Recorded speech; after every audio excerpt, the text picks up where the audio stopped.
People my age see it differently. The American story of resentment, revenge, and retribution. And here's the campaign the Democrats need to run, and I've been thinking about this a lot. You're going to lose control of your bodies, women. Immigration will even get worse, as it did the first time with Donald Trump. Our democracy is really, really, really on line here, and our way of life will change. Get people, scare the shit out of people. This crisis began on October 7th with a massacre by a terrorist group called Hamas, as you all know. 1,200 innocent people, women and girls, men and boys, slaughtered over the top after enduring sexual violence. He's climbing in your windows, he's snatching your people up, trying to rape them, so y'all need to hide your kids, hide your wife, and hide your husband, because they raping everybody out here. When you say this started on October 7th, you're saying you don't recognize any of the Palestinian grievances from October 6th as legitimate. Claiming otherwise would be like saying you support a two-state solution without recognizing Palestine and, voting against every UN resolution to create a Palestinian state. The United States continues to strongly support a two-state solution. This vote does not reflect opposition to Palestinian statehood, but instead is an acknowledgement that it will only come from direct negotiations between the parties. ואני אכן גאה על כך שמנעתי את הקמתה של מדינה פלסטינית, כי היום כולם מבינים מה הייתה יכולה להיות המדינה הפלסטינית הזאת, אחרי שראינו את המדינה הפלסטינית הקטנה בעזה, כולם מבינים מה היה קורה אילו היינו באמת מתקפלים מול הלחצים הבינלאומיים ומאפשרים מדינה כזאת, גם ביהודה ושומרון, גם בסביב ירושלים, גם בפאתי תל אביב. What do we do the next time Israel is attacked from an outside force? What do we do at that point? That's the wrong question. No, that's not the wrong question, because we never get the condemnation of Hamas or Hezbollah. It's always after Israel responds to defending itself. No, it's not. The problem is that this conflict has lasted for years, and the United States has been largely passive. So the right question is not what do we do when things break down. The right question is what do we do to avoid a breakdown by being engaged seriously in the peace process. And for the last 8 years, we haven't been. And that's why we have the mess like we have right now in our hands. You can't blame what is happening in Israel right now on the Bush administration. Yes, you can. No, you can't. The final death toll is, 685 Israeli civilians and 71 foreign civilians. They still haven't provided any evidence of even a single sexual assault, let alone 1,200. This is even worse than him still repeating the 40 beheaded babies lie. Do everything cutting babies' heads off to burning women and children alive. If they do it, it's terrorism. If we do it, it's counterterrorism. The deadliest day for the Jewish people since the Holocaust. This was not the deadliest day for Jewish people since the Holocaust. Israelis were not targeted for being Jewish. They were targeted for doing a Holocaust to the Palestinians. It was like 15 9/11s. Massive worldwide attack. From what intelligence has gathered, it would be 9/11 times 100. 9/11 times 100? Jesus, that's... Yes, 91,100. They hate our freedoms. All they are interested in is implementing Hitler's final solution. Either you are with us, or you are with the terrorists. Anyone who supports a ceasefire basically supports Hamas' continued reign of terror in Gaza. We are a democratic country with a free press and with checks and balances. And, at some point, you've got to take our side over a genocidal terrorist organization. No, we don't take anyone's sides. We're journalists asking questions. Excuse me. Israel has an added burden because Hamas hides and operates among the civilian population like cowards, under hospitals, daycare centers, and all the like. They've killed tens of thousands of Ukrainians, bombed hospitals deliberately, picked them out, bombed hospitals, kindergartens, grain silos. Israel did not go in with large number of troops, did not raid, did not rush everything down. Destroying Al-Shifa means ripping the heart out of the health system. Hamas is not using human shields. Israel is targeting civilians and using human shields.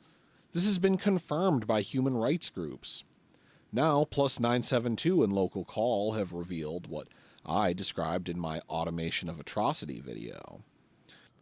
San Magnolia has made every 86 not just a military target, but into a weapon and an execution device, killing them with the excuse of only subjecting them to the danger any soldier faces in war.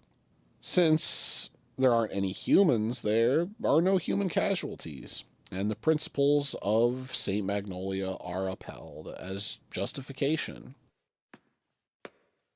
We're going to the battlefield, so we can see everything that's happening with our own eyes. Our country's in the middle of a war, right, Father? That's correct. And beyond that, our nation's involved in something even worse. Even worse than war? Our responsibility is to bring it to an end. Quickly. AI is just a way to give cover to Israel targeting civilians.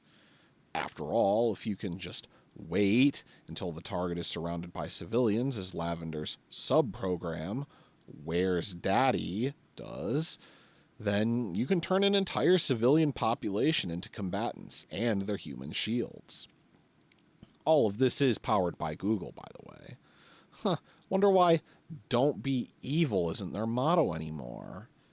You know, do the right thing has rather the opposite implication in tech and surveillance. Rather than restraining yourself, you're acting positively to, do the right thing. Or perhaps, without that machine, might the bombing have been even more indiscriminate? One of the sources told me, he said, the machine did it in a cold way. He said, everybody lost people on October 7th. The fact that we relied on the machine so much, on a statistical mechanism, it made him feel comfortable. And this, in this operation, came on the expense of precision. It came on the expense of targeting civilians occasionally as targets. And it came on the expense of the human agency of Israeli soldiers. And I saw it again and again in the process, in calculating how many civilians are in each house. Some sources said they did not even check if they managed to kill the targets. They abandoned the BDA protocol, bomb damage assessment, so they can move on to the next target. I think this emphasis that was placed on the kill lists, we're going to kill every single Hamas operative, even if it means that we will sometimes kill civilians, and even if it means if we're going to kill entire families in the process. One source said that this policy, in his mind, was partially motivated by revenge. And I think the last thing I will say, I think if international law has meaning, if when we are saying all of these things that we've been hearing over the past months, a principle of proportionality, a principle of distinction, if these words have meaning, if they're not just, some lip service that we're paying, then I think what my investigation show and what my sources are telling me is that the military emptied it out of meaning. Israel supplemented AI by drawing invisible lines around extermination zones where any civilian setting foot in would be considered a combatant. They even said they would do this beforehand with their humanitarian evacuation flyer drops. I hope I've made my point. This is just a continuation of the terror of the war on terror. In the words of Michael Ledeen, a fellow at neoconservative American Enterprise Institute and a leading advisor on Iraq policy, quote, "Every now and then the United States has to pick up a crappy little country and throw it against the wall, just to prove we're serious," unquote. Creating stability in the Middle East also means containing the threat posed by Iran. They're threatening to launch a significant attack on Israel. Don't. Our commitment to Israel's security against these threats from Iran and its proxies is ironclad. Let me say it again, ironclad. We're going to do all we can to protect Israel's security. My commitment to Israel, I want to make clear again, is ironclad. The security of Israel is critical. It will always make sure that Israel has what it needs to defend itself against Iran and terrorists it supports. And today, the United States must destroy the same regime because a nuclear-armed Saddam will place the security of our entire world at risk. And make no mistake about it, if and once Saddam has nuclear weapons, the terror network will have nuclear weapons. Where's Iran? Iran's completed the first stage. Now they're well into the second stage. And by next spring, at most, by next summer, at current enrichment rates, they will have finished the medium enrichment and move on to the final stage. From there, it's only a few months, possibly a few weeks, before they get enough enriched uranium for the first bomb. That's why I built a coalition of more than a dozen countries to defend international shipping and freedom of navigation in the Red Sea. Ever-growing coalition of the willing, nations who support our deep desire for peace and freedom. Over 40 nations now support our efforts. When our allies are stronger, we are stronger. I've ordered strikes to degrade the Houthi capability and defend U.S. forces in the region. Well, when you say working, are they stopping the Houthis? No. Are they going to continue? Yes. You have the former commander of CENTCOM saying, we've given them no reason not to continue their attacks. Again, we will and we are looking at everything. Straight off, you've likely noticed the framing as a war between equals rather than a settler colony dispossessing indigenous people. In fact, these data from a Center for Media Monitoring report show a 5-to-1 ratio mentioning Israel's right to defend itself compared to Palestinians' right to resist. This is in line with an earlier study showing humanizing and emotive language was much more likely to be linked to Israeli people than Palestinian people, and that as instances of Palestinians being murdered increased, the coverage decreased. This systemic use of passive language does more than just dehumanize, frame Palestinians as the aggressors, and remove Israeli agency. It also leaves the door open to victim blaming. When you say people have just been killed, you allow the assumption to be created that, no, actually, it was the Palestinians who killed those journalists, doctors, aid workers, and children. Even if Israel has bombed the hospital 23 times, if there's any ambiguity at all about the 24th time, it's assumed it's the Palestinians who bombed the hospital. This helps reinforce the idea that Palestinians are responsible for their own oppression. Biden says the ceasefire is in the hands of the Palestinians, but he's just pushing the Israeli terms with no room for negotiation. You hear over and over that Palestinians keep being offered a state and refusing it. You and I both know Bill Clinton gave Arafat and the Palestinians everything they could have wanted. Such a stunningly superficial knowledge of what went on that it's almost embarrassing to listen to you. Oh, is it? If you were to look more closely at what happened in the Clinton-Camp David discussions, you would know that what we have just said is absolutely wrong. There were all sorts of provisions and catches to the so-called proposal, and it wasn't rejected. The negotiations went on in Taba, and then there were elections in Israel. And Sharon came in, and everything got aborted. In the last 8 years, we had a policy in which we have proclaimed an interest in peace. Condi Rice has traveled 16 times in 21 months to the region, proclaiming, you must do this, you must do that, but the United States never exerted itself. So the issue that Obama faces, and that's a question that you raised, is, are we going to be sitting there issuing condemnations, whether it's of Hamas or of Israel or anybody else, or are we going to be seriously engaged in the peace process? The rest of America and the rest of the foreign policy community who have said time and again Arafat walked away from the best deal he could have got, and that the Palestinians never miss an opportunity to miss an opportunity. You're repeating slogans. You're repeating slogans. He did not walk away. What he said was, I'm going to take the proposal to all of the Arab capitals and see how they react, because the proposals were controversial. And then negotiations went on, even after Christmas, where Clinton and Arafat met, and they were going on in Taba in January, after Clinton was already leaving office. And then the process got aborted. Has to be a reformation and a rethinking of the aspects of the Koran that promote hatred against Jews. That's why you have constant murder of Jews in Israel. despite the fact that Israel has offered a state to the Palestinian Authority 4 times in the last 20 years. You must remember what Amalek has done to you, says our Holy Bible, and we do remember and we are fighting. But those offers for a state are just Netanyahu's day after plan for Gaza. Permanent occupation, total Israeli security of everything, as Netanyahu puts it, west of the Jordan, and, as Rabin put it, an entity which is less than a state. This is the same bait and switch as saying, oh, you're offering a ceasefire when, you're offering a pause before the genocide continues. Because, for optical reasons, it's better to kill Palestinians after Ramadan. Leaving the door open to this kind of victim blaming means always playing the defense against the signature Hasbara Gish Gallop. For those less familiar, this is a propaganda technique where you throw so many talking points out that they can't possibly all be responded to. Even if you were to meticulously debunk every point, they just move on to new lies and your time's been wasted. And this happens over and over and over.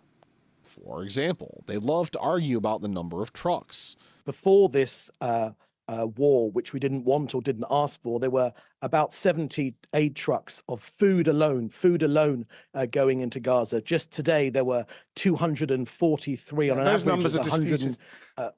No, they're not disputed. They're facts, Christian. And we can. No, they're not, because the UN said that before the war there were 500 trucks going into Gaza and around 150. So, Christian, I'm talking about food now. We're not sending in. We're not sending in cement anymore. Anyway, I don't want to argue about the numbers of trucks. I'm not asking you about trucks. I'm talking about the fact to build a terror network.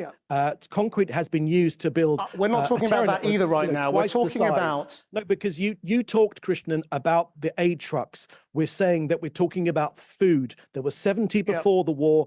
Today there were 240. Well, again, I must say the 70 before the war is a disputed number. Those are the facts, Christian. Well, it's not a fact. It's a disputed. It's a claim, and it's disputed. And there are contradictory. There are contradictory numbers. I say is disputed. Let's move on to the facts, because it reframes the conversation away from the fact that Israel doesn't have the right to restrict what's going into Palestine. Imagine if Palestinians were deciding what Israelis got to eat.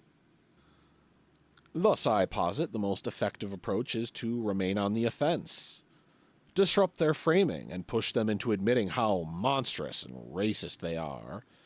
If you adopt the liberal framing, as far too many advocates of Palestinians do, that the war is between a legitimate state and a terrorist organization that started in October, that Israel is responding to an attack, and, maybe this is vengeance, and perhaps Israel has gone too far in defending themselves. Well, you make yourself look the fool. You sound like you're crying that the bad guys are losing. You also reify the framing that when our allies commit atrocities, it's merely a strategic error. Oh, but when our enemies do it, it's barbarism. It's cruelty. It's savagery. It's sheer evil. Sheer evil. 9/11 was which, by the way, is how these atrocities are always justified. We're civilized, and they're barbarians. We have to kill them to protect ourselves. And we don't want to, but we have to. We don't have another choice. 9/11 was the crime of crimes. Barbarians bombed helpless civilized people from the air when it's supposed to be the other way around. Before, the worst imaginable horror was our military bases being attacked like Pearl Harbor. Of course, the background to both attacks is a lot more complicated. I feel the easiest way to justify doing horrible things, though, is telling yourself it's necessary and a lesser evil. Few people believe it's possible to avoid evil entirely, so as long as it's better than the alternative, it's an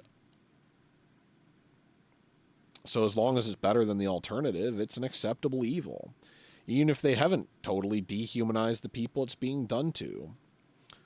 By framing it as an overreaction, you remove the element of intent. Genocide is never an accident. It's a process, and a highly deliberate one. Instead of erasing history, let's make history. History teaches us that genocide is a process, not a single act. It starts with the dehumanization of a group as other and the denial of that group's humanity, and ends with the destruction of the group in whole or in part.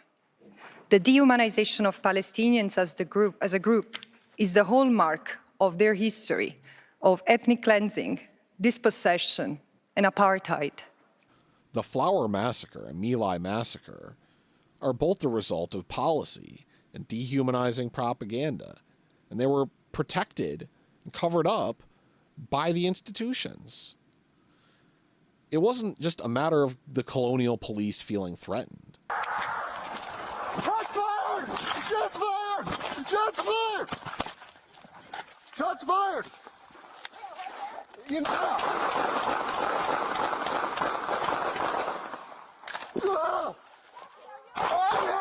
I'm hit! What? I'm hit! In the car! I was shot through the car! Oh! Not a single cup, there's a lot of love. You know what you got with a raincoat on the water jug. It's not a clip, only bitch, it's a life lesson. If you're resourceful, anything can be the right weapon. Speaking of feeling threatened, what an incredible coincidence that without Israel, we would have to invent one for our national security interests. And that, without Israel, not a Jew in the world would be safe. I'm a Zionist. Were there no Israel, there's not a Jew in the world to be safe. Were there no Israel, no Jew in the world would be ultimately safe. It's the only ultimate guarantee. Were there not an Israel, the United States of America would have to invent an Israel. My entire career, no one has a stronger record with Israel than I do. I challenge any of you here. I'm the only American president to visit Israel in wartime. Nobody on this stage that's more pro-Israel than I am. Okay? There's nobody. I am pro-Israel. This is typical colonial language.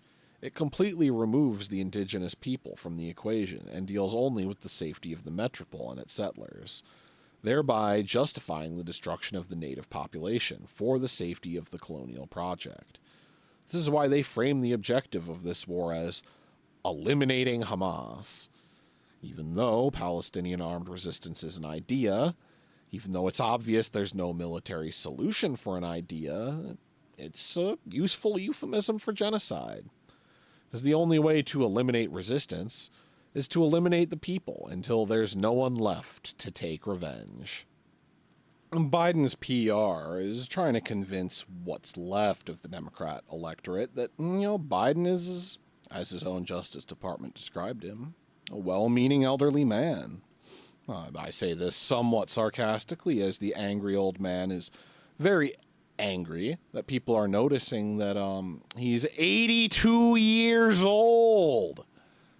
But his admin genuinely wants you to buy into his brand of being the most empathetic person on the planet. This empathy isn't extended to everyone, though. He voted for the Iraq War. He dehumanizes Palestinians and dismisses the concerns of his own voters out of hand. Oh, but he cries for every Israeli. He hopes, given the choice between Blormph and Brandon, people might think, oh, at least Brandon's heart is in the right place. It isn't. One is old and effective and compassionate, has a heart, and really cares about people. And one is old and has been charged with 91 felonies. Your empathy has become a trademark of your presidency. I think he's doing everything he can. I think nobody understands how pained people are more than Joe Biden. The guy is probably the most empathetic president who's ever sat in that chair when it comes to people who are really struggling with pain, grief, loss, and really and violence and genocide, essentially. President Biden has been the most sympathetic and empathetic figure who we've spoken to in a position of power. one of the women who was on the call, she got the knock on the door that they found her other daughter also dead. And she came back to this Zoom and she unmuted herself. We were all muted when someone was speaking. She unmuted herself and she was screaming, in agony. And she said, they just told me they found my other daughter. So now within, 24 hours, she lost both her children. And President Biden put his head in his hands and started to sob, and it was a real human moment. And we were all crying, all of us with her. The very idea of America is that we're all created equal and deserves to be treated equally throughout our lives. We've never fully lived up to that idea, but we've never walked away from it either. I'm sure innocents have been killed, and it's the price of waging a war. But I have no confidence in the number that the Palestinians are using. Senator, I always thought you were an anti-racist, but it seems like you value Israeli lives more than you value Palestinian lives. Is that true? Still with Israel. With due respect, Matt, many people in the Arab and Muslim world do not believe that this administration is sincere when they keep saying the same message that we don't want to see Palestinian dead. So I would turn it around with a question, not to you, because I know that's not the way this exchange is supposed to work, but to anyone that wants Israel to stop, just to stop the war unilaterally. What is their solution? To end occupation and allow peace to prevail for both people. That's their react. Brilliant. Yeah. Sorry to have, been a woman speaking to you, but there you are. Dr. Again, as I've said before, if Hamas came out and laid down arms, all of this could be over today. All of it. Every bit of it. 100% of the population in Gaza is at severe levels of acute food insecurity. More food, water, and medical supplies will not bring us closer to a solution. I asked them to do what they're doing. So much of the understandable passion, outrage, and anger directed at Israel for the plight of Palestinian civilians in Gaza, that some of that might also be reserved and directed for Hamas. It remains astounding to me that the world is almost deafeningly silent when it comes to Hamas. We would not be where we are had they not chosen to engage in one of the most horrific acts of brutality and terrorism on October 7th, and had they then, having done that, not refused these many, many months to get out of the way of civilians, to stop hiding behind them, to put down their arms, to release the hostages, to surrender. Where's the outrage there? There's a gap between the intent and the results, and that's the gap that we're trying to make sure is closed.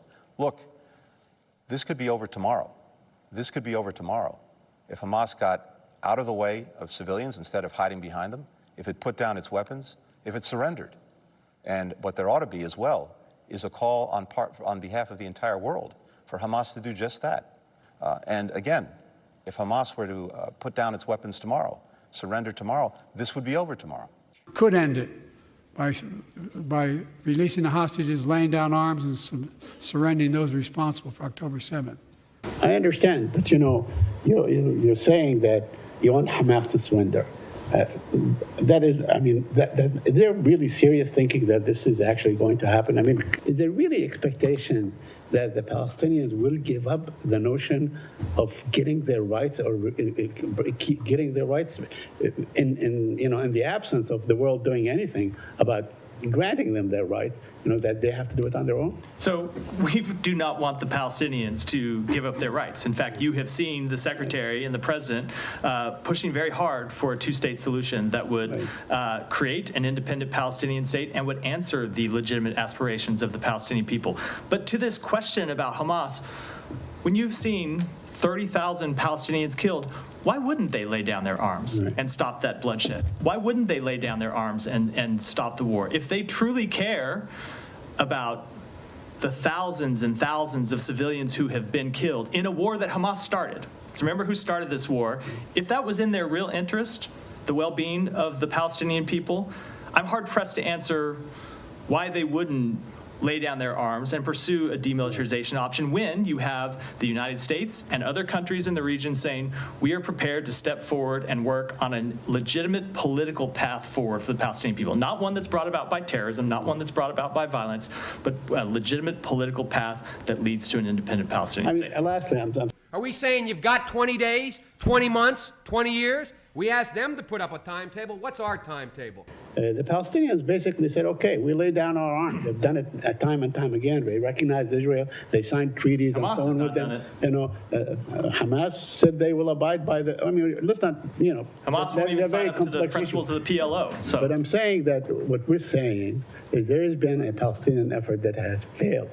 People look, whether it's Hamas or somebody else, they look at 30 years of efforts to arrive at the resolution that the United States has signed to, and in fact sponsored in 1993, and it has gone nowhere. We see the settlements expand. We see the occupation become more violent against the Palestinians. People are more imprisoned and so on. So if people continue to look at the past and only the past that has happened for decades and decades without being willing to sign on to a positive vision of the future, we will never have a peaceful way out of this conflict. I just Googled expeditious. Marked by or acting with prompt efficiency. How many years has it been since Oslo? Isn't the most expeditious way to Palestinian statehood to have some kind of an announcement or a determination by the UN, unless you don't really mean expeditious, because expeditious means fast. We do mean expeditious, and we do not believe that the pathway through New York and the United Nations is the best path forward. And as I so noted, such action through the United Nations would statutorily require the United States to cease its funding to the UN. That's certainly not something we're interested in doing either. I take your point on the number of years it has been since Oslo, but this is something that we will continue to pursue because we so firmly believe that it is in not just in the interest of the Palestinian people, but it is a key tenet of establishing peace and security for the people of Israel as well. There you have it. The beatings will continue until morale improves. Ukrainians have fought back, defending their country and their families with extraordinary courage. Many of you have been there with me many times. It's amazing what they do. It's amazing against such a larger military. Tried everything for the last 20 years. They begged, they borrowed, they crawled, and now they're taking up arms. We identify with the PLO because just like ourselves, they are fighting for the right of self-determination. I was in contact with the Saudis and others to work out a deal where they would recognize Israel's right to exist, make them part of the Middle East, and recognize them fully in return for certain things that the United States would commit to do. And the commitment that we were proposing to do related to two items. I'm not going to go in detail, but one of them was to deal with the protection against their arch enemy to the northwest, northeast, I should say. The second one, by providing ammunition and material for them to defend themselves. Coincidentally, that's the time frame when this broke out.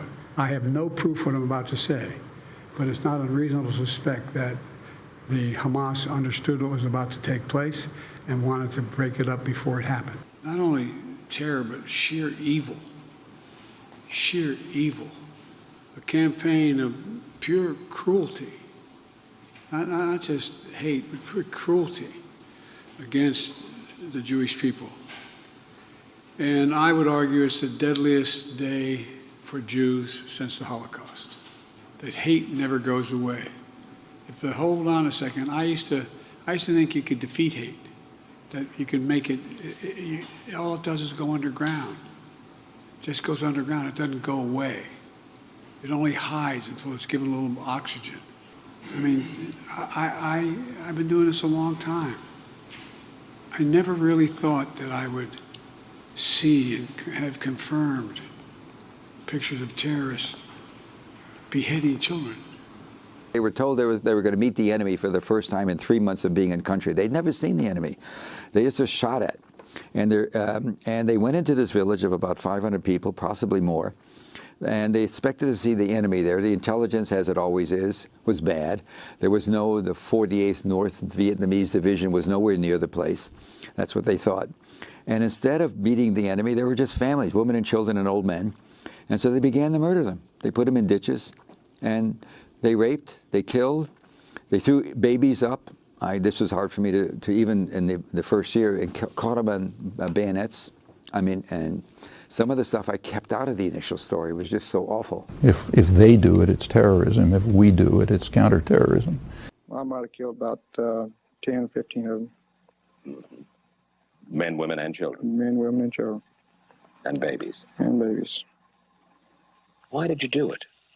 Why did I do it? Because I felt like I was ordered to do it. Well, at the time, I felt like I was doing the right thing. What I did. You're married. Right. Children? 2. How can a father of 2 young children shoot babies? I don't know. It's just one of them things. Well, we're Americans. We don't quit just because we're wrong. We just keep doing the wrong thing until it turns out right. I think we have to do a great war, okay? We have to continue the war as it was in the first 3 months. And go into Rafah and continue the same way? Yes, of course. Of course, not only to save my son, but to save the state of Israel. They start the war, they have to pay. And I'm sorry, I don't want to kill kids, babies, women. I don't want, but I don't have a choice. I have to protect my nation, my state. And so if that means killing women and kids, then... Yeah, yes, of course, because we don't have another choice. So fight. Just fight. I've seen this framing for justifying atrocities before. The war on drugs and the war on terror just ended up being wars on people, to deny people their rights in the name of protecting their rights. As an American, this framing is insane to me. We teach our kids in school that even though there was a nonviolent path to independence, like the other Commonwealth states, and even though 40,000 Americans died, well, we had the right, the duty to start a war for our sovereignty. We're told stories about the Boston Massacre, the Intolerable Acts, taxation without representation. You're only hard-pressed to answer why they wouldn't lay down their arms and pursue demilitarization because you don't see them as human.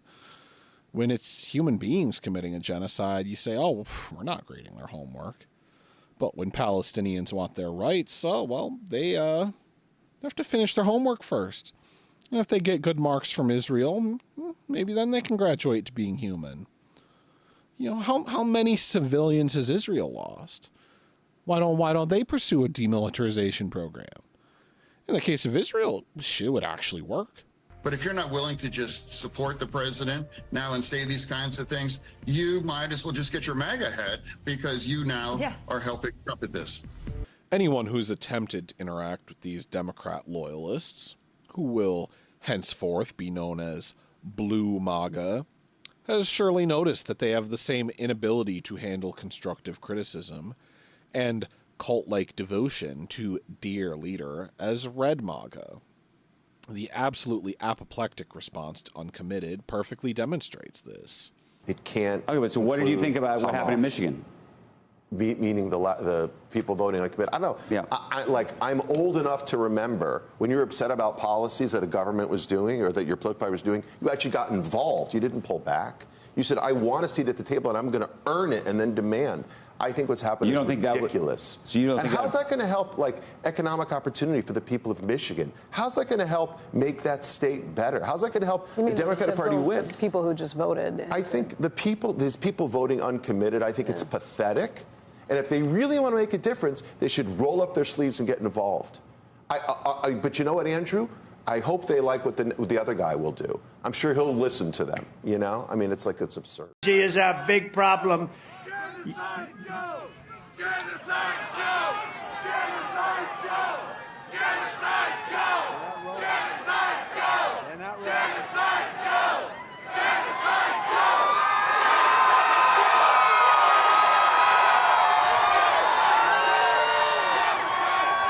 They're not wrong. They're not wrong. He's done everything wrong. At a time when Democrats are canceling primaries to give the nomination to Brandon, and Democrats are telling us we owe our vote to Brandon, and it's our fault if he doesn't win. In their vision of democracy, it's voters who are accountable to politicians and parties, not the other way around. I condemn the anti-Semitic protests. That's why I've set up a program to deal with that. Their idea of representing the voters is to declare Arab American Heritage Month on April Fool's Day in a statement that says nothing about Israel killing Arab Americans, describes the situation in Gaza entirely in passive voice, not attributing the killing to Israel, all while shipping more arms to Israel. They're showing outright disdain for the young, telling us to fear the young people in other countries and not the old people in our country who are clinging on to power. They're militarizing borders as young people chant, "From Palestine to Mexico, all the walls have got to go." They've stuck us with the two oldest and least popular candidates in history, and it's given the parties free rein to race to the bottom. They can finally push all their most unpopular policy on behalf of their donors, while threatening us to Pokemon go to the polls or the other guy will kill us. It is. What do you say to voters who are upset that those are the two choices? Get over yourself. Those are the two choices. A few people will choose, and if you don't like what we tell you to believe in, we'll kill you or treat you harshly. Yep. Increasingly, people are catching on that the real threat to democracy is a two-party system bought through legal bribery that gives us a choice between the candidate that supports genocide and the candidate that supports genocide. Well, for all our foreign intervention in the name of free and fair elections, like when we did a January 6th in Bolivia, our elections are actually not all that free. Sure, they're fair. It really is one person, one vote, if you ignore the Electoral College for a second. But just like in the Soviet system, you don't get to choose the candidates. That's all done by the party. But wait, what's this? There's actually another choice this time. Not only that, Uncommitted is getting results. Small results, but results nonetheless. That's why it's so important to keep up the pressure. If the American empire takes even one step back on selling weapons to Israel, it would create a crisis of America's moral legitimacy to lead the global world order. Imagine if instead we had failed to step up now and support Ukraine. All those gains would have begun to unravel. The cohesion of NATO would have been weakened, and our national security would have been undermined without any question. We don't walk away from our allies. We stand with them. We don't let tyrants win. We oppose them. We don't merely watch global events unfold. We shape them. That's what it means to be the indispensable nation. That's what it means to be the world's superpower and the world's leading democracy. Some of our MAGA Republican friends reject that vision. But this vote makes it clear. There is a bipartisan consensus for that kind of American leadership. That's exactly what we'll continue to deliver. You can't give Zionist framing an inch, because they will lie about what you say. If you tell them you have to uphold international law and stop committing genocide, let in humanitarian aid, they'll say, oh, well, we already uphold international law. There's no limits on aid. We're not committing a genocide, so thank you for praising us for doing such a good job. They'll take a non-investigative report saying that they weren't able to find any survivors or victims of SA and say an investigation concluded Hamas used SA as a weapon of war. Norman Finkelstein is a liar. The International Court of Justice specifically said that Israel is not committing a genocide. So when you tell me why do I go after ad hominem, I'm questioning his academic credentials. He just lied on international TV. South Africa sued to get the ICJ to declare that Israel's committing a genocide, and they said they're not committing a genocide, and they said they would not stop the Israeli offensive. That is a straight-out lie Okay, and well, fabrication. all right. Number, If you're going to call, hang on. No, if you're going to call him a liar, amongst other things you've called him, I'm going to go back to Norman Finkelstein and get him to respond to that. After the South Africa application and after the oral proceedings, there's no possibility on earth that any rational person can conclude that the International Court of Justice ruled that Israel was not committing a genocide. Corporate media pushes the State Department line. Look at the recently leaked New York Times memo outlining the framing the editorial line is setting. These words convey more emotion than information, which isn't a problem when describing Israel. Then we go fully into poetry with front page headlines like "Screams Without Words." I can tell that he really does care about magicians in his own way. Yes, sir. Can I come too? But... Yeah, me too. Certainly. Hey, I want to go outside too, sir. What the? Now shoot. Shoot. Hey, you all right? So Titus wanted one of those, did he? I'm so glad he likes it. I see. I get it. In his mind, after all these years now, he can't see people who aren't magicians as fellow human beings. But I know one thing. Thinking that way could bring this world to an end. Selective empathy and dehumanization of the enemy have caused daily massacres. A sword is a tool meant to kill. Why do you need it? Whose life do you intend to take? Enemies. Your enemies? Who are they? Well, bad guys like Halfdan. Listen to me, my son.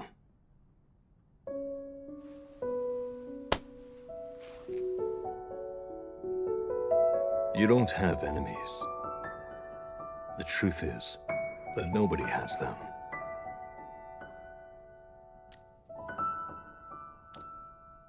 Nobody in this entire world deserves to get hurt. Among the many, many massacres of aid seekers and workers, for many have completely shut their eyes to the horror. The flour massacre was shocking. Israel had been illegally blocking a shipment of flour, and then when they finally allow it in, they open fire.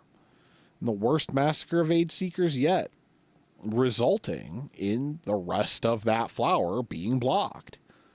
The targeted assassination of the World Central Kitchen workers caused them to turn that aid around, cancel their mission alongside others, all while UNRWA was being defunded and Israel was being ordered by the ICJ a second time to allow aid in.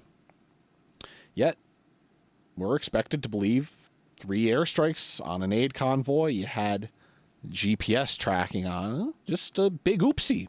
You know, Hamas made you do it. So what does it mean to be one of the good aid organizations, as Israel has said?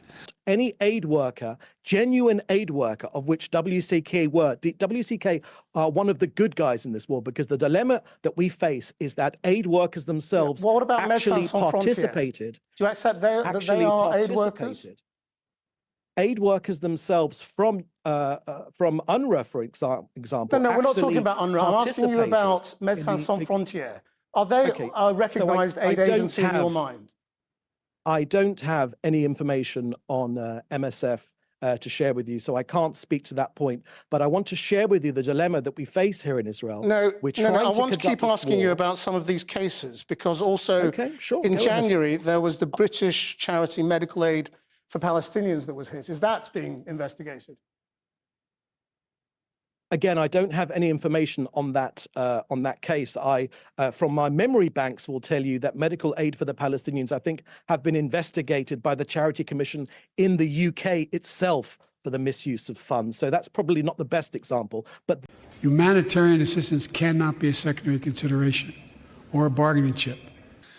Means not only do they view most aid organizations outright as the enemy, it means the organizations that aren't the enemy are the ones that normalize the genocide. Andres requested a Spanish minister be removed for criticizing Israel's genocide, but he had no trouble criticizing Russia for starving Ukrainians. Until his workers were targeted, he was helping Israel propagandize this genocide. It's been 6 months of targeting anything that seems moves. This doesn't seem a war against terror. This doesn't seem anymore a war about defending Israel. This really, at this point, seems it's a war against humanity itself. You know, if we don't see changes from their side, there'll have to be changes from our side, but I won't preview what that could look like. Now, they talked about the, I'm sorry? Is that just the body count, or is there a specific change? Again, in terms of concrete steps, what we are looking to see and hope to see here in coming hours and days is a dramatic increase in the humanitarian assistance getting in, additional crossings opened up, and a reduction in the violence against civilians and certainly aid workers. We want to see that even as the Israelis work through their investigation, that they are willing and able to take practical, immediate steps to protect aid workers on the ground and to demonstrate that they have that civilian harm mitigation in place. Yoav Gallant, the Israeli defense minister, alerted Israeli defense forces to, quote, maintain an open and transparent line of communication with international organizations like the WCF. He also ordered the creation of a joint situation room to try to coordinate distribution of aid in Gaza. I'm surprised those things weren't happening already. Well, the problem with this incident was not miscoordination. The problem is also that there was no line of communication. That was not what happened. The movement of this convoy was coordinated with the IDF. This convoy moved on a road that is a humanitarian corridor that the IDF knows that cars that are driving on this road are carrying humanitarian aid. The IDF is a partner of the World Central Kitchen in its work in Gaza. It gives security to the boat that is coming from Cyprus and delivering the aid. It's not some rogue group that started delivering aid in Gaza. It was all coordinated. And this is why the claim that this was quote unquote unintentional raises a lot of questions. They don't have civilian harm mitigation in place, but they aren't breaking the law. Anything is possible when you lie. I would also remind you, sir, that we continue to look at incidents as they occur. The State Department has a process in place. And to date, as you and I are speaking, they have not found any incidents where the Israelis have violated international humanitarian law. Unless you think we don't take it seriously, I can assure you that we do. We look at this in real time. They have never violated international humanitarian law ever in the past 5 to 6 months. I'm telling you, the State Department has looked at incidents in the past and has yet to determine that any of those incidents violate international humanitarian law. Go ahead, Nadia. Another straightforward lie. Thanks to ProPublica, we know Anthony Blinken has been sitting on staff recommendations to sanction Israeli units from before October 7th over essay and torture. Do we have a double standard? The answer is no.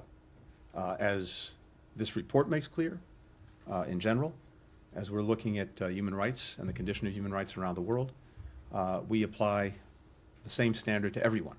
And that doesn't change whether the country in question is an adversary, a competitor, a friend, or an ally. With regard to the Leahy Law report that I think you were referring to at the outset, this is, I think, a good example of a process that is very deliberate, that seeks to get the facts, to get all the information, that has to be done carefully, and that's exactly how we proceeded, as we proceed with any country that is the recipient of military assistance from the United States.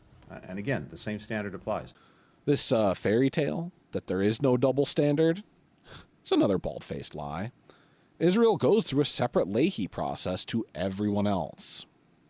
We're surging additional military assistance to the Israeli Defense Force, including ammunition, interceptors to replenish the Iron Dome, and we've moved the U.S. carrier fleet to the Eastern Mediterranean, and we're sending more fighter jets there in that region. When it comes to the weapons that we transfer, there are rules that go along with them. Those rules apply to Israel as they do to any other country, including the way they're used and the imperative of respecting international humanitarian law.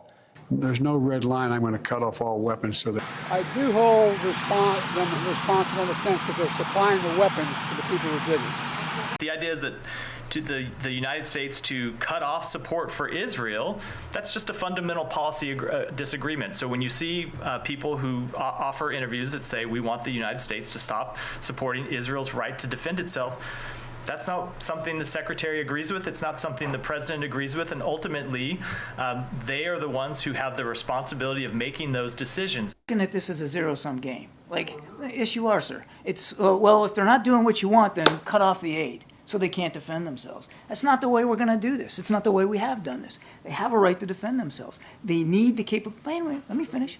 They need the capabilities to do that. There's aid that's desperately in need. And you know what? We can do that too. We can do both. Both are important, and both are going to be pursued by this administration. I know you don't approve of necessarily the policy choices that we've made, but I'm just asking questions. and I'm answering them.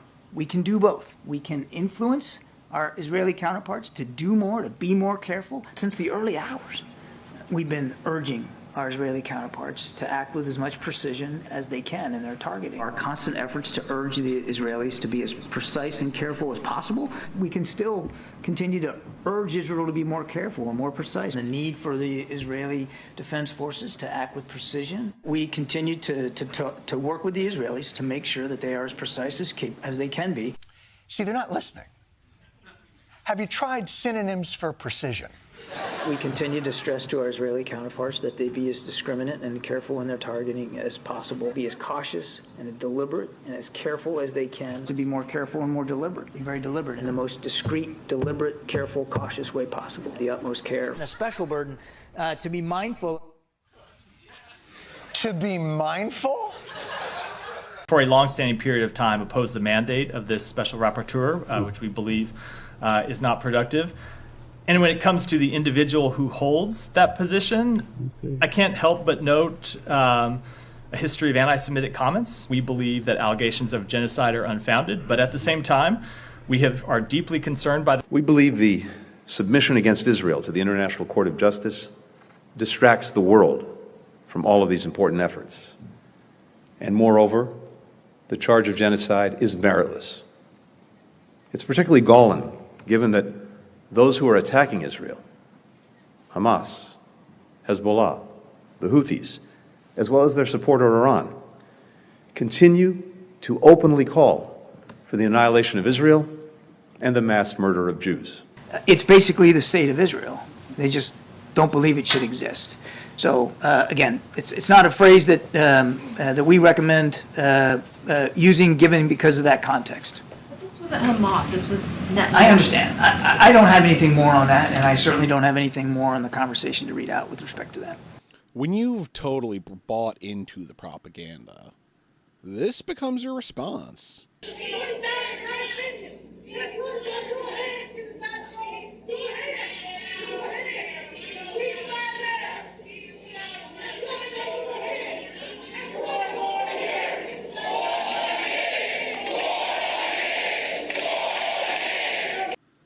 It can take someone you personally know being killed for you to question it.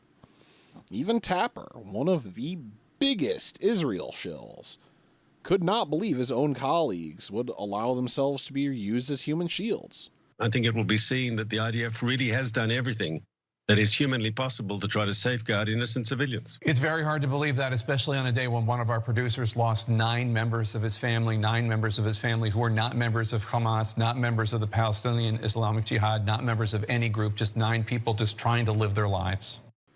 For many, it took the assassination of white workers for a celebrity chef who created the first Michelin star in D.C. And there's basically royalty there with the influencers, you know, the big movers and shakers.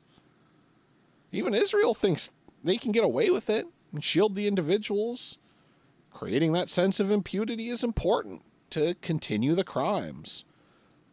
This is because, you know, genocide is less of a rational calculation for most people. It's more of a mentality you get stuck in.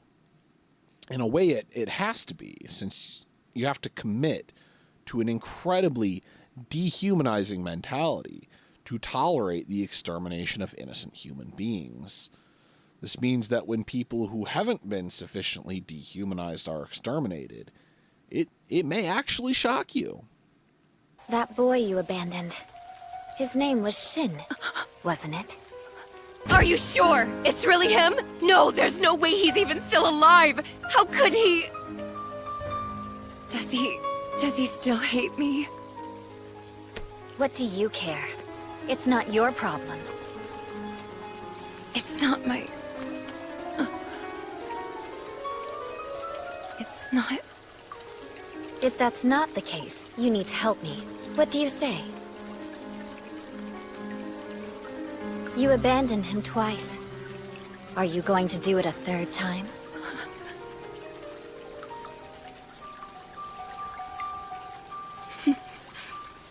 You're the devil. That's right, Officer Penrose. I am the devil, and so are you.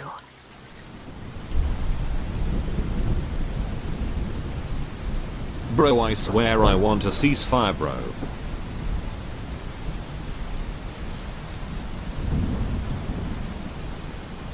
Ramadan's coming up, and there's been an agreement by the Israelis that they would not engage in activities during Ramadan as well. Saudi Arabia is ready to recognize Israel.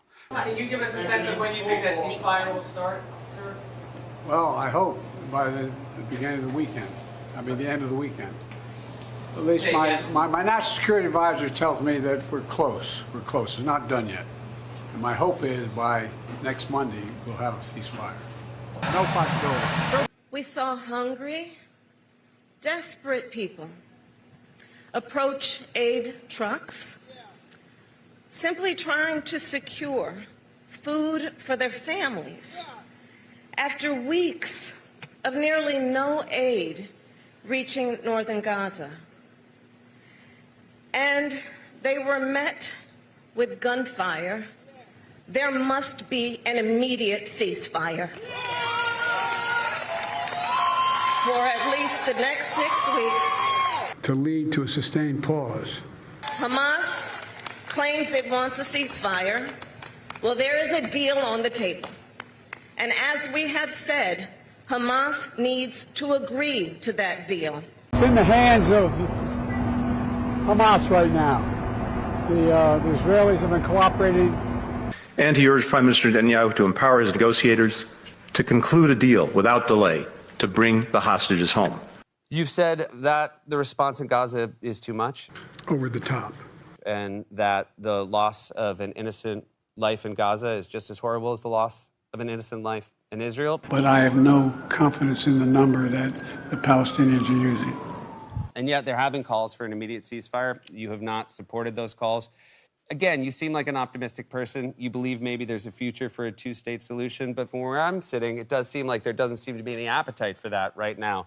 You know, when you use the phrase river to the sea, it speaks basically to the mantra of Hamas and in their manifesto, where they basically describe the geographic bounds of what they believe to be Palestine. And if you look at it on the map, if you go look at the four corners that they describe it, it's basically the state of Israel. They just don't believe it should exist. So again, it's not a phrase that that we recommend using, given because of that context. But this wasn't Hamas. This was Netanyahu. I understand. I don't have anything more on that, and I certainly don't have anything more on the conversation to read out with respect to that. So you can use all the leverage you want, including weapons that you sell to Israel. So one thing I will say about that people often tend to forget is that Israel, like other countries in the region, is a sovereign country that makes its own decisions. The United States does not dictate to Israel what it must do, just as we don't dictate to any country what it must do. We present what we believe are the. We present what we believe are the. Good one, Matt. Yeah, those bears appear to have guns and motorcycles. We believe they may be involved in some sort of intergalactic drug cartel, perhaps affiliated with one of the interstellar wizard alliances. Wizard alliances? Yes, next question. Just a thought, more of a shot in the dark, but we wouldn't happen to be invading Iran today, would we?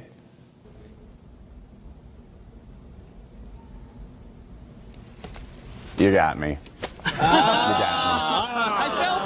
I fell for it. You almost got away with that one. No, I went too far. I almost had it. I should have stopped after the slides. I knew I should have stopped I there. didn't think anything about it until the cartel thing, and I was like, what? Okay, all right, let's forget this whole thing. Who wants a drink? First round's on me. Come on. We present but come on, yeah, we present stand-up hour in the briefing room. Amazing that the U.S. calls Russia and China's veto of their resolution for a pause cynical after vetoing 3 actual ceasefire resolutions. Disrupting the framing on why the problems with Israel aren't that bad or aren't problems at all is only half the battle. The other half is disrupting their framing of their final solutions. Liberal Zionism in one sentence is this: the problems are bad, but the solutions are bad also. We can't do a one-state solution, even though the settlements have made a 2-state solution completely impossible, because that would mean tainting the blood quantum of der Judenstaat, and thus compromising its Lebensraum. Security. Yeah, you can't ever compromise Israel's security. So, 2 main themes of my channel are dehumanization and militarism, and how they don't actually make your society safer or more orderly. And this whole tragedy is illustrative of just that. Israel repackages anti-Semitic tropes about nefarious control of the media, academia, international organizations, and the UN against Hamas to justify treating all Palestinians as combatants in the same fashion which has historically been done to Jews. Every piece of information regarding the situation on the ground that this council receives comes from Hamas. Many UNRWA workers in Gaza are themselves members of Hamas. Many ambulances drivers are Hamas members. Local contributors to international media are Hamas members. I would say right now the Palestinians are living Jewish history, as even Olaf Scholz has said that Germany is putting its guilt for the Holocaust on the Palestinians. They're even projecting the long history of Christian anti-Semitism, culminating in the Holocaust, onto Muslims, saying this is some ancient and intractable religious war. Members of the court, the Federal Republic was and is aware of the situation, and in any event could not have ignored it. Despite the very many warnings, alarming reports and messages of the United Nations Secretary General, United Nations Special Rapporteurs, the International Red Cross, and even the European Union's High Representative, Germany continues to assure and implement full support to Israel for its war against Gaza and its population. Addressing the Bundestag on 12th of October 2023, the German Chancellor stated, and I quote, "At this moment, there's only one place for Germany, the place at the side of Israel. That is what we mean when we say that Israel's security is a German raison d'etat. Our own history, our responsibility arising from the Holocaust, makes it our perpetual duty to stand up for the existence and security of the State of Israel. This responsibility guides us." The Minister for Foreign Affairs said the day before, and I quote her, "Israel's security is a German raison d'etat. With this understanding, I have offered Israel all our support in every area." We hear that we, including Israel, could never do anything like that because we're democracies, and democracies respect rights, even when we're banning Al Jazeera. And, we follow international humanitarian law. Well, this is pure idealism. The things that we do are good because we're the good guys, and the things they do are bad because they are the bad guys. This is something that's incongruent with the equal and objective application of international law. We ought to remember, Japanese militarism never became totalitarian. Democratic institutions remained intact. They were just effectively vetoed by the military on any issue, like we are with the military-industrial complex. We can say the war to end all wars, or never again. Just because you say something can't happen again, or the future won't hold greater horrors, doesn't make it so. אנחנו מטילים מצור מוחלט על העיר עזה. אין חשמל, אין מזון, אין מים, אין דלק. הכל סגור. אנחנו נלחמים בחיות אדם ואנחנו נוהגים בהתאם. Tried to plunge Ukraine into a cold and dark winter by striking their power grid. Therefore, isn't turning water off and having the ability to turn it back on but choosing not to, isn't that a breach of international humanitarian law? It's just something they ought to do, in my view. No, of course they should do it. Every human being would say you don't cut people's water supply off. But I'm asking you, in your position as Foreign Secretary, around the point of international humanitarian law, if Israel have the power to turn the water back on that they turned off, surely that is a flagrant breach of international humanitarian law. Well, I'm not a lawyer. My view is they ought to switch it on because the north of Gaza, the conflict is now effectively over there. And so getting more water and power into northern Gaza would be a very good thing to do.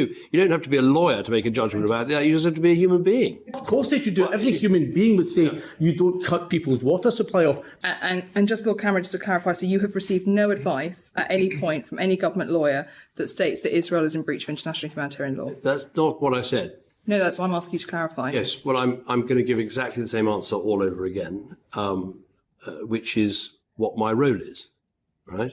I'm not interested in the role, I'm interested in the legal advice you've received. Yes, well, the legal advice I've received is consistent with the fact that we have not changed our export It's not about arms procedures. exports. It's about international humanitarian law being upheld when it comes to aid, when it comes to the way in which airstrikes have been prosecuted, everything else. We're one question on arms exports. We've moved from them in any realm, in any respect. So you've never had a piece of paper put in front of you by a Foreign Office lawyer that says that Israel is in breach of its international humanitarian commitments under international humanitarian law. Look, the reason for not answering this question, I can't recall every single bit of paper that's been put in front of me. The South African action is wrong. I think it's unhelpful. I think it shouldn't be happening. Now, of course, I'm not a lawyer, but they are talking here about genocide. They're taking this case on the basis of genocide. And, to prove that, you've got to prove that there was intent. But when genocidal intent is so conspicuous, so ostentatious as it is in Gaza, we cannot avert our eyes. We must confront genocide. We must prevent it, and we must punish it. Now, I take the view that Israel is acting in self-defense after the appalling attack on the 7th of October. But even if you take a different view to my view, to look at Israel, a democracy, a country with the rule of law, a country with armed forces that are committed to obeying the rule of law, to say that they have, that country, that leadership, that armed forces, that they have the intent to commit genocide, I think that is nonsense. I think that's wrong. But you can't know that. You can only judge on the basis of what they've done. Yeah, you can judge. You can judge, though, on the basis of what they have done and how they've acted and why they're acting. And to say there's an intent to commit genocide, I do believe that. Is firing a missile at people delivering food and killing not a violation of international humanitarian law? Well, Israelis have already admitted that this was a mistake that they made. They're doing an investigation. They'll get to the bottom of this. Let's not get ahead of that. Your question presumes, at this very early hour, that it was a deliberate strike, that they knew exactly what they were hitting, that they were hitting aid workers and did it on purpose, and there's no evidence of that. احنا لا نريد أن نمس لا بالمدنيين ولا أن نلحق الأذى بهم. لكن أوجات لأنه في تعقيدات في الميدان صارت. Does anybody accept it? Nobody accepts All it. right, then how come everyone accepts the Israeli claim to be doing it, which is a much weaker claim? That the convoy was deliberately attacked is obvious. The precision, the continuous following over 1.8 kilometers until the 3 cars were totally destroyed, and all the members inside those 3. Obviously, this was a targeted. We could argue that the first one, let's say, was a mistake. The second, the third. There is a sense of grief across the whole country because WKD are one of the good guys. Israel is setting world records for numbers of doctors, journalists, aid workers, and children killed, dropping more than 2 nuclear bombs worth of munitions on safe zones while somehow not breaking international humanitarian law. Of course, admitting that they are would mean admitting that you're legally required to cut off the weapons, which Biden says he isn't willing to do under any circumstances. About how many Palestinian women and children have been killed by Israel since October 7th? It's over 25,000. They've killed tens of thousands of Ukrainians. It's hard to look at what he's doing in Ukraine, what his forces are doing in Ukraine, and think that any ethical, moral individual could justify that. It's difficult to look at the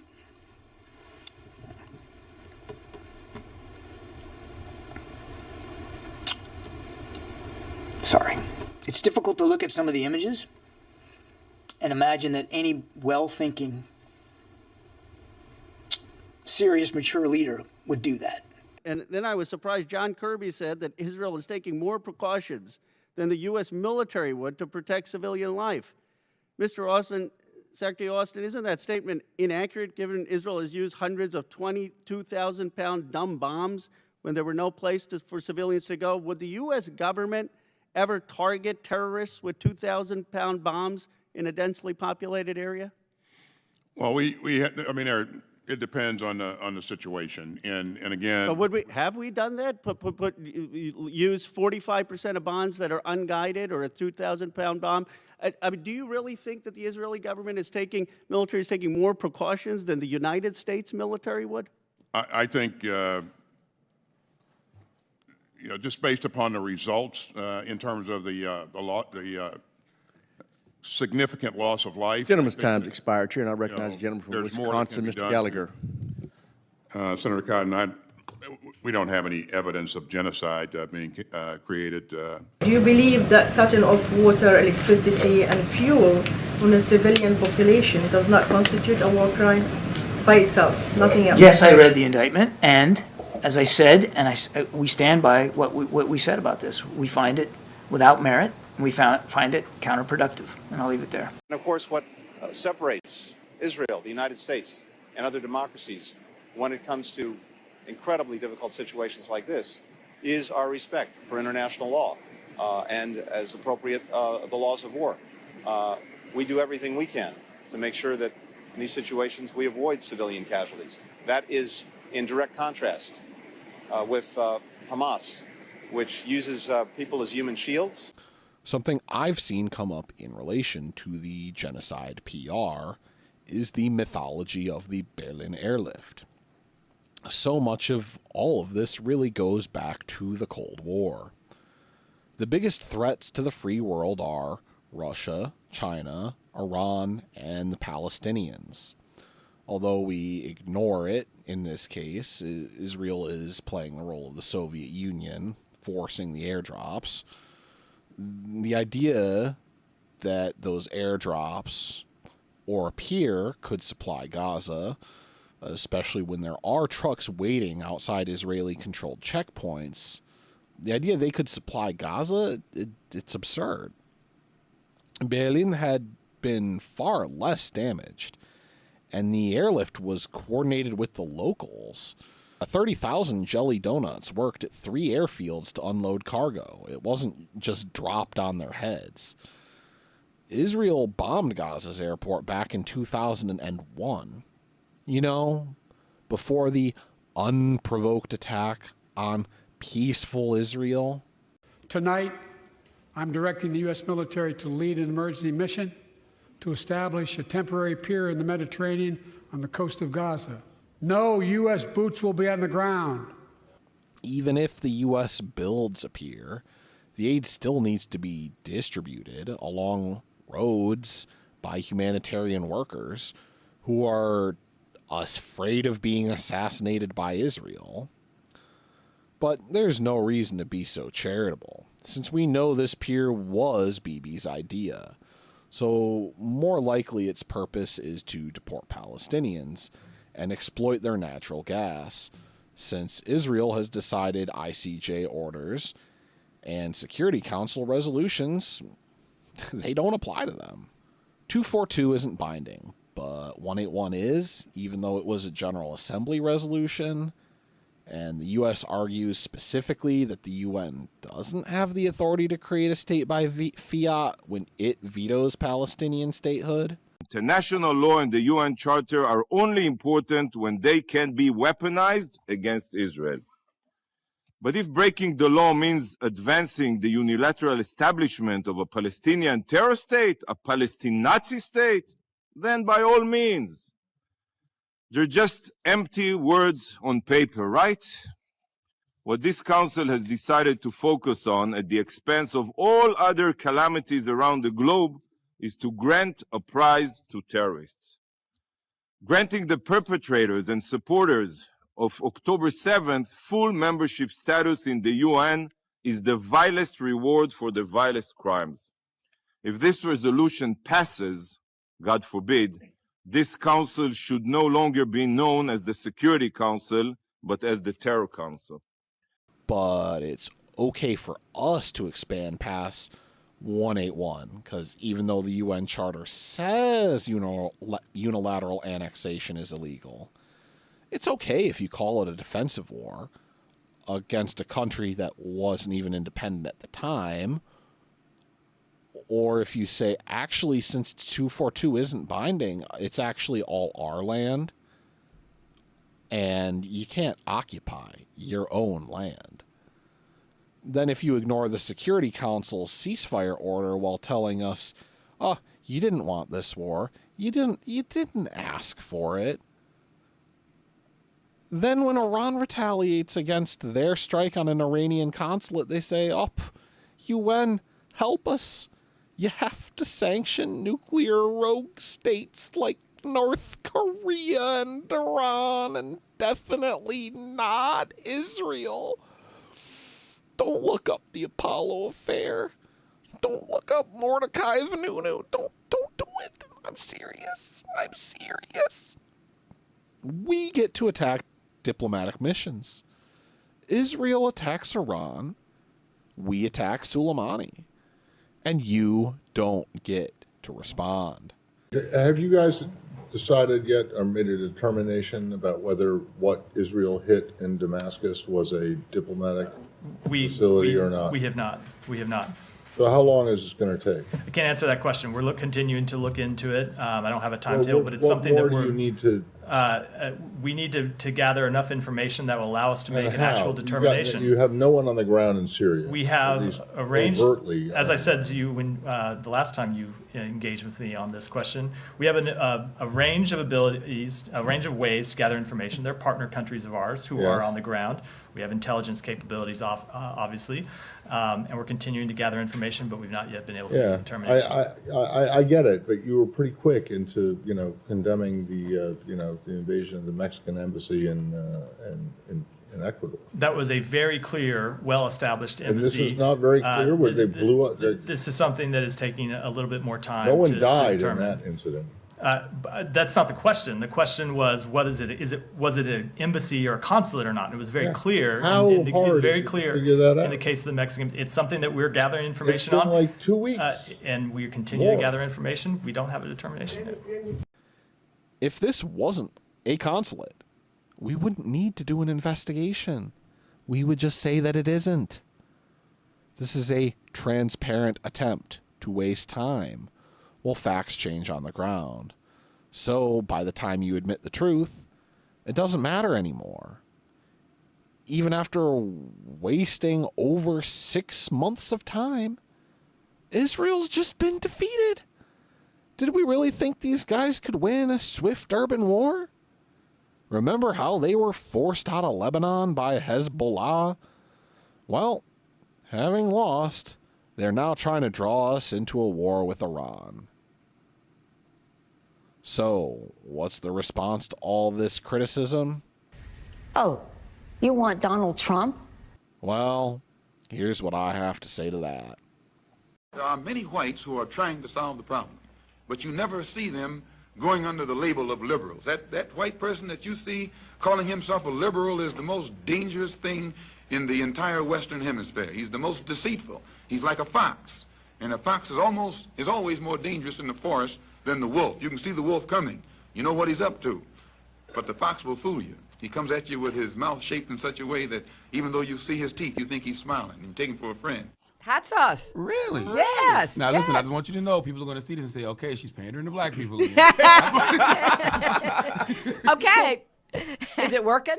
You got more questions, but I tell you, if you have a problem figuring out whether you're for me or Trump, then you ain't black. It don't have nothing to do with Trump. It has to do with the fact I want something for my community. I would love to see. Take a look at my record, man. I extended the voting rights 25 years. I have a record that is second to none. The NAACP has endorsed me every time I've run. I mean, come on. Take a look at the record. First, I must confess that over the past few years, I have been gravely disappointed with the white moderate. I have almost reached the regrettable conclusion that the Negro's great stumbling block in his stride toward freedom is not the white citizens' counselor or the Ku Klux Klaner, but the white moderate who is more devoted to order than to justice, who prefers a negative peace, which is the absence of tension, to a positive peace, which is the presence of justice, who constantly says, I agree with you in the goal you seek, but I cannot agree with your methods of direct action, who paternalistically believes he can set the timetable for another man's freedom. And now they're taking up arms. The second thing, progress toward peace requires a timetable. Timetable, elimination of apartheid. What's our timetable? What are we saying to that repugnant regime? Are we saying you've got 20 days, 20 months, 20 years? We asked them to put up a timetable. What's our timetable? As we look to the future, the only real solution to the situation is a two-state solution over time. These people are being crushed. And we're sitting here with the same kind of rhetoric. The same thing we heard. We heard go slow. We heard we have to take care of the problem afterwards. We heard we can't impose. You are totally misconstruing the testimony that I gave. Read first. Furthermore, Senator, let me say that I hate to hear a senator of the United States calling for violence. I'm not calling for violence. That's what you're doing. I hate to hear exactly what you're doing. I hate to hear an administration and a Secretary of State refusing to act on a morally abhorrent point. I hate to hear this country. I'm ashamed that this country puts out a policy like this that says nothing. Nothing. Number one, it's a non-binding resolution, so there's no impact at all. It does not represent a change at all in our policy. For as much as Biden and America keep saying they support a two-state solution, they sure do consistently oppose a Palestinian state. Now we're saying the Abraham Accords are the only path. The way we achieve Palestinian liberation is by normalizing their oppression. But, you know, why are we worried about Trump anyway? We're a democracy. So, by definition, we respect the rule of law. If that seems ridiculous to you, you should interrogate why the Biden administration is describing Bibi this way. The answer I've come to is that Trump's lawlessness empowered Biden's administration to get away with their own lawlessness. And in turn, they will empower whatever Republican may come next, whether that's Trump or someone else. Because at this point, there isn't really much difference between Trump and the Republican Party. And we will get another Republican president again in the future. Democrats try to guilt us by telling us things will get much worse for the Palestinians. But you can't get much worse than genocide. The president has been advocating for humanitarian assistance to the Palestinians. The Republicans in the House of Representatives have held it up. And yet, to hear these people go out there and say, oh, genocide, Joe, all that, not, if we give you assistance, you cannot interfere with our giving humanitarian assistance to for the same geographic area. So what do you say to even some of those progressives who are protesting outside your house, saying we're not going to vote for Joe Biden because of what he's doing in Israel? What do you say to voters who may be shaky on Joe Biden about the stakes of this one-on-one matchup? Well, I don't know if they're progressives outside my house. I don't even know who they are outside my house. Ceasefire. The Democrats want the ceasefire. The call for a ceasefire is Mr. Putin's message. I don't know what they are. But nonetheless, for those who are saying that, oh, you want Donald Trump? Donald Trump of Muslim ban fame? You want Donald Trump, who says he wants people coming from nice countries? Lincoln Riley, an innocent young woman who was killed by an illegal.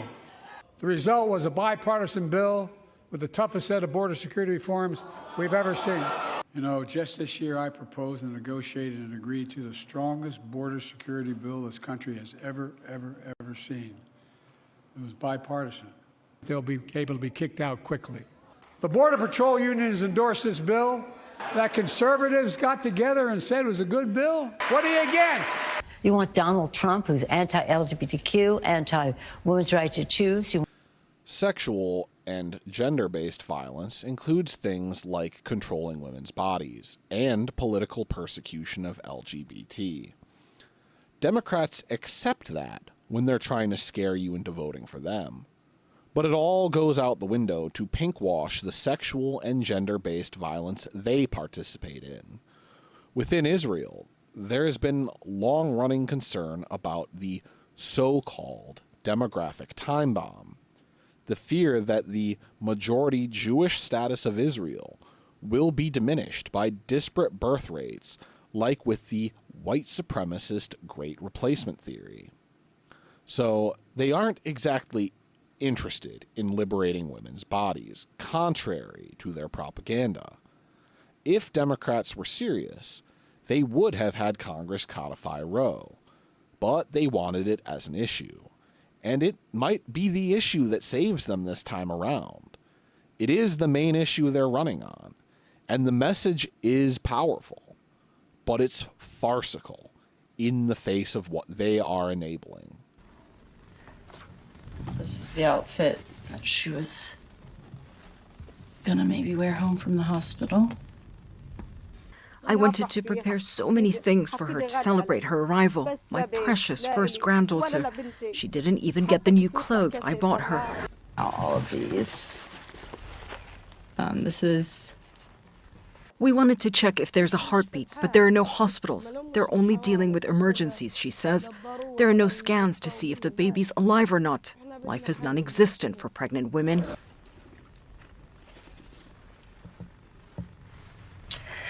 The blanket that she was in.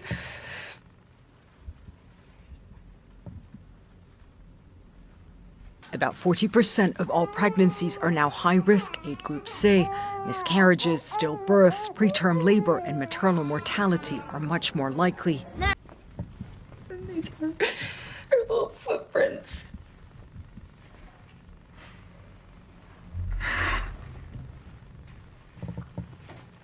It's okay. There's no healthcare, no clinics, no vaccinations for the baby. War has separated Najud from her husband. She's only been able to reach him once when she told him they had a baby girl, Habiba.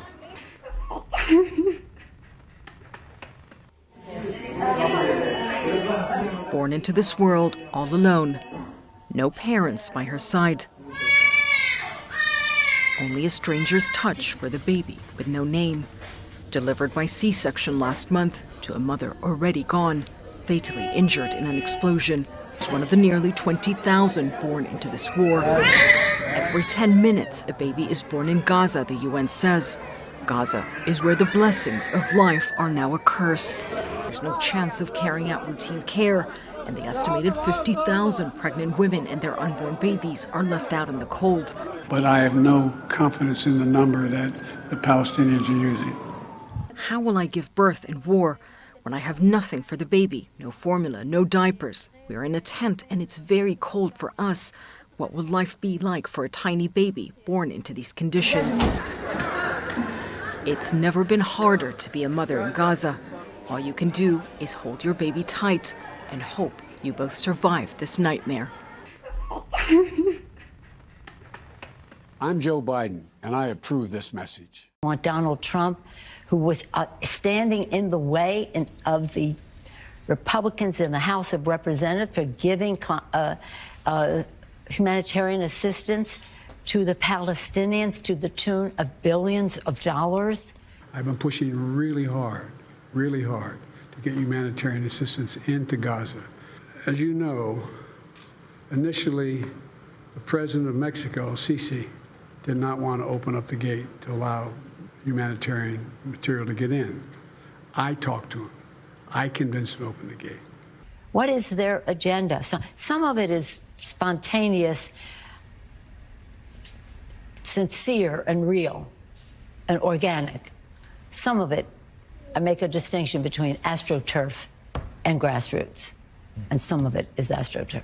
So who benefits from it? Donald Trump. Who benefits from Donald Trump? Putin. There's, in my view, a connection there. Some of these protesters are spontaneous and organic and sincere. Some, I think, are connected to Russia, and I say that having looked at this for a long time now, as you know. You think some of these protests are Russian plants? I want to ask the FBI to investigate that. Am I so out of touch? No, it's the children who are wrong. Speaking of the children being wrong, the TikTok ban Biden signed was buried in the Israel funding bill alongside funding for Ukraine and Taiwan, which really telegraphs the intent here, as TikTok and diversity, equity, and inclusion have all come under scrutiny as the major enablers of what our government explicitly calls anti-Semitism, for allowing people to hear the same message that even Joe Rogan has picked up on. Jewish students don't feel safe on campus because they are not. So I don't want to conflate anti-Zionism with anti-Semitism, but they're the same. They're two hues of the same color. Okay. I mean, did she show that Edward Snowden video that he put up on Twitter that shows them drone bombing those kids that are, those men, I should say, unarmed people that were walking towards the rubble that clearly weren't causing any danger to anybody? Yeah, right. They just bombed them. Yeah, no, it's your duty. It's just like for Biden or whoever you like, you're supposed to cover up for them because the whole thing is like they were always saying they're only targeting Hamas and everybody else is a casualty. Well, if those guys are just unarmed civilians and they're walking alone, that's what they appear to be. Dresden. And you just blast them from the sky with robots. This is the tragedy of war. Yeah, this is insane. And no one knows what to think now, because if you can't talk about that, if you can't say that's real, then you're saying that genocide is okay as long as we're doing it. They're going to lose support from around the world. And that is not in Israel's interest. No, the way you're handling this is great for the support of both you and Israel. Speaking of acting in your interests, the architect of the Cambodian genocide, Henry Kissinger, famously said, "America has no friends, only interests." A man who, like every player in the Cold War and War on Terror, got a cushy career with no consequences. The only people who face consequences are those who protest against it. Speaking of Kissinger, Biden is the first president since Nixon to condemn student protests. I condemn the anti-Semitic protests. That's why I've set up a program to deal with that. anti-Semitism, the bigotry, the hate that we saw in the street of Charlottesville, which, as I just stated, was one of the reasons that he decided to run. And no president has taken more action to combat anti-Semitism than this president. And so, in our national strategy, we made clear that when Jews are targeted because of their beliefs, because of their identity, or when Israel is singled out because of anti-Jewish hatred, that is anti-Semitism, and that is completely unacceptable. We're having protests all over. He was talking about Charlottesville. Charlottesville was a little peanut, and it was nothing compared, and the hate wasn't the kind of hate that you have here. This is about time that the presidents and these campus administrators across the country started again simply saying, you got to play by the rules. I mean, talk about the height of entitlement, right? Thinking that you can just act with impunity wherever you want. You know, it's funny, we're talking about Iran a few minutes ago. Iran has their military proxies like Hezbollah, and Iran has their campus proxies like these groups like SJP and JVP. I mean, look at them. I mean, this is literally like a demonstration in Tehran, and you can't believe it's happening in Morningside Heights.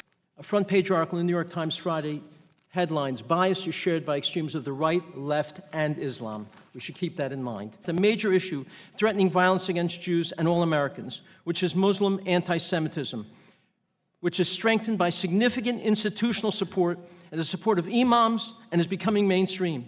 Let's look at college campuses. During the decades that ZOA has been combating campus anti-Semitism, we've never received a single complaint about anti-Semitic discrimination, harassment, or intimidation perpetrated by neo-Nazis or white supremacists. By contrast, we receive hundreds of calls from students about anti-Semitic harassment, discrimination, and intimidation perpetrated by the left-wing, significantly Muslim hate group Students for Justice in Palestine, SJP, and its allies. ZOA's letter to City University, we have documented that at these SJP rallies, it is common for SJP demonstrators calling for Israel's elimination, screaming Jews out of their campuses. Jews are racist sons of bitches, forgive me. When we take control of this campus, we're going to kick you out and make sure you don't graduate. Get out of America, long live the Intifada. Last week at Columbia University, the anti-Semitic hate group SJP distributed a flyer for its Apartheid Week with a caricature of a Jew that looks like it came from the Nazis' propaganda tabloid Der Stürmer. The Amcha Initiative database of almost 2,600 incidents confirms SJP and its allies are the perpetrators in most incidents on U.S. campuses. Unfortunately, that abhorrent incidents perpetrated by Muslim and leftist campus groups are rarely satisfactorily resolved. Let's look at the statistics. ADL's worldwide survey of 100 countries found that 49% of Muslims harbor anti-Semitic attitudes. This is a chart of that. You see the non-Muslims, it's far less. This is a painful fact that ADL has studied. In a recent conference on anti-Semitism, a speaker said, 20 years ago, the major problem was anti-Semitism of the far right, but it flipped. Now it's the left and radical Muslims. We're in danger of seeing it spread to the Middle East and to Europe. Well, I am deeply pained that after a congresswoman from Minnesota called Israel evil, hypnotized the world, Israel's an apartheid state, Jews used their money to promote what they won out of Congress, that this woman was defended by leaders of her party, defended by at least 3 members of her party who are running for president, with no consequence. She should have been removed from all of her committees, just the way Stephen King was. Mass graves are being uncovered at hospitals, full of hundreds of children and patients, with their hands tied behind their backs and their catheters still inserted. On Saturday, Palestinian civil defense crews have uncovered a mass grave with 180 people, including women, men, and children, that Israel had basically killed those people. That's what they're saying. Are you aware of the report, and do you have any comment on it? I've seen those reports, and we are inquiring about it with the government of Israel. Will the U.S. press the Israelis to find out more about this? That's exactly what we're doing. Okay.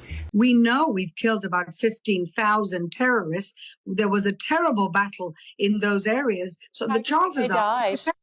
How do you think these people died? In gun battles with Israel. Why do you think some of the bodies were found with ties around their hands? Well, because we probably arrested the terrorists. And then killed them? Well, I don't know if the terrorists fought back. I wasn't there.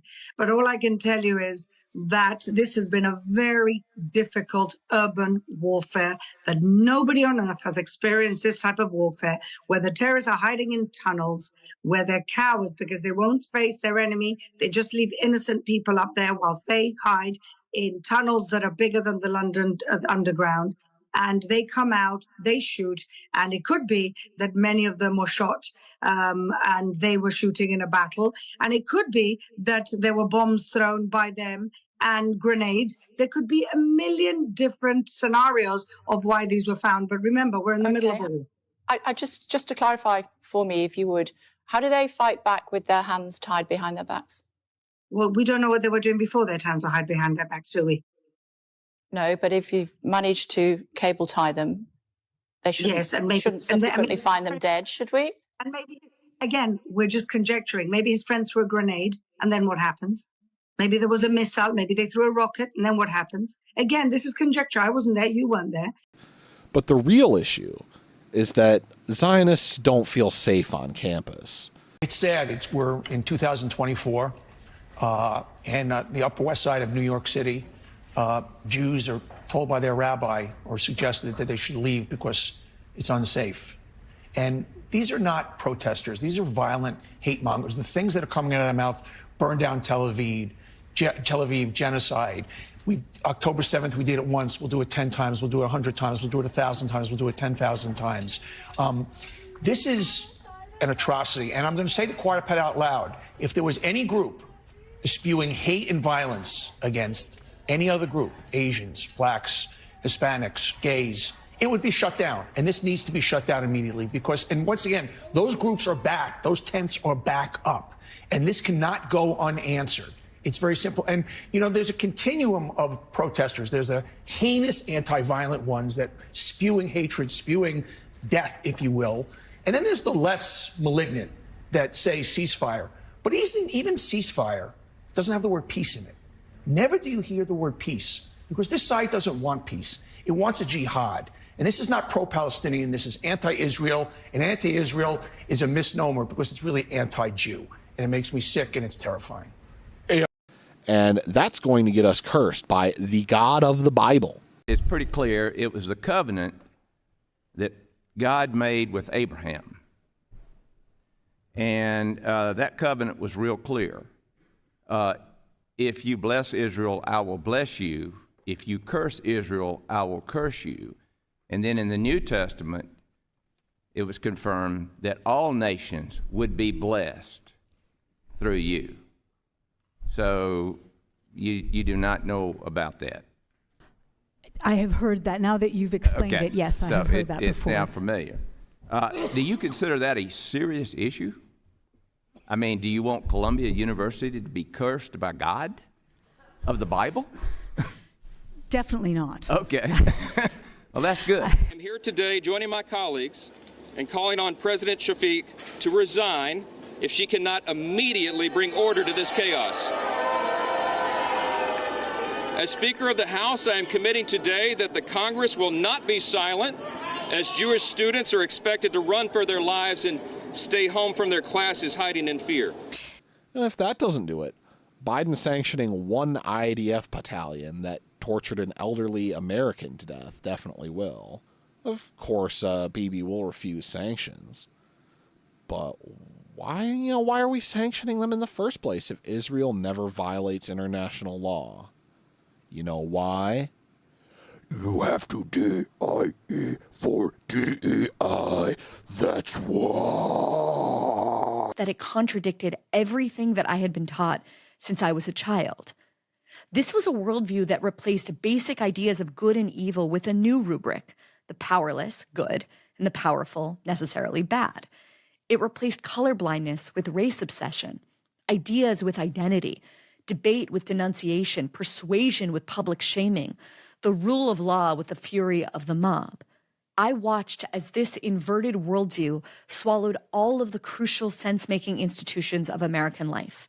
Yes, universities, obviously, but also cultural institutions, including some I knew well, like the New York Times, as well as every major museum, book publishing company, philanthropy, media company. Then it moved to our medical schools, in our law schools. It's taken root in the HR departments of every major corporation. It's inside of our high schools and even our elementary schools. This ideological takeover is so comprehensive that it's almost hard to notice it. And that's because it's everywhere. This ideology is obviously dangerous to Jews because in this new worldview, where fairness is measured by equality of outcome rather than equality of opportunity, who do you think that singles out? If underrepresentation is the inevitable outcome of systemic bias, then overrepresentation, and Jews are just 2% of the American population, suggests not talent or hard work, but unearned privilege.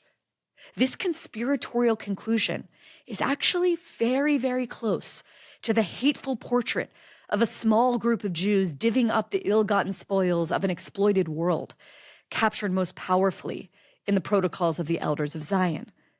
But it isn't only Jews who suffer from the suggestion that merit and excellence are dirty words. It is strivers of every race, every ethnicity, and every class. Of course, this new ideology doesn't come right out and say all of that. It doesn't even like to be named.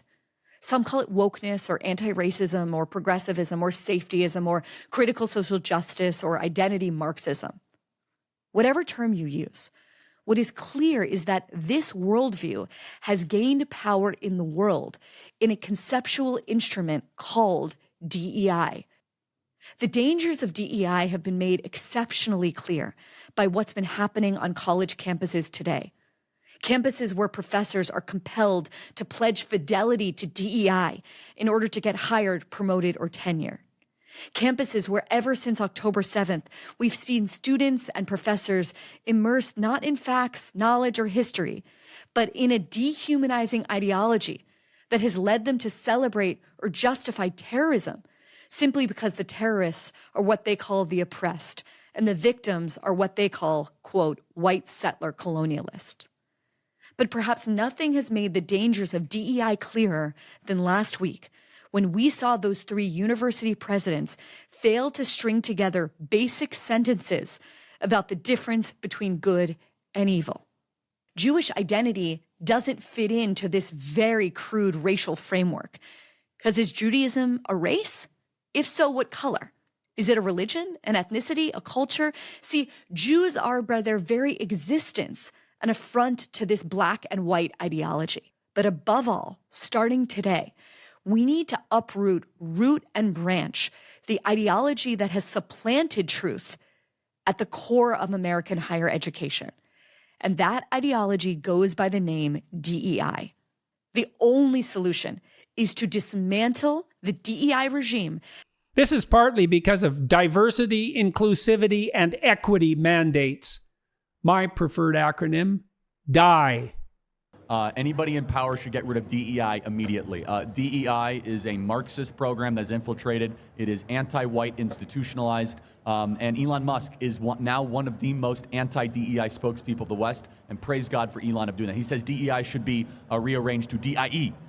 Because it is saying it is dying. Look, Elon Musk calls diversity, equity, inclusion morally wrong. Propaganda words for racism, sexism. Changing the target class doesn't make it right. Good for you, Elon Musk. We need more people with wealth and with power and a platform to speak out against DEI. We need to overhaul DEI because the idea of diversity, equity, and inclusion that perpetuates the exclusion of Jews is just wrong. And I believe in diversity education. I think it is important, but it's got to be done differently. Okay, so how would you do it? Better. We know what they want to say, but they don't have the courage to say the N-word. And This isn't Fallujah. This is Morningside Heights. You have got to be concerned because these kids on these college campuses, guess where they're going? To your boardrooms. They're going to editorial boards. They're going to the assignment desk of news networks. People who say, death to the Zionists, I wish for that and worse. And if you wouldn't tolerate it, if someone's wearing a swastika on their arm, I'm sorry, you shouldn't tolerate it if they're wearing a keffiyeh. That the political will is going to be there for them to do what they need to do because of exactly what you're talking about. I mean, it is alarming to see how the sand seems to be shifting. And you predicted it. When you said that there's no way public opinion is going to hold up to do what is not to eradicate Hamas.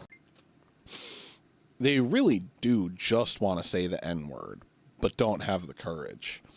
All the free speech warriors are silent on the crackdowns on campus free speech. Some colleges are banning free speech on college campuses. Well, no more, because I'm about to sign a law that protects free speech on college campuses in Texas.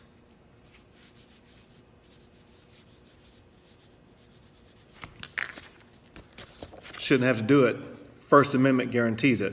Now, it's law in Texas.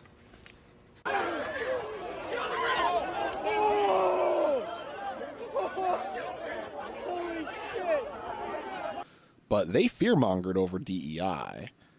We had congressional witch hunts against DEI university presidents who refused to immediately expel anyone for expressing pro-Palestine sentiment, regardless of context, to make these mass arrests at Columbia possible. The far-right conspiracy theory of cultural Marxism is going mainstream. And so intelligence is key. It's very important.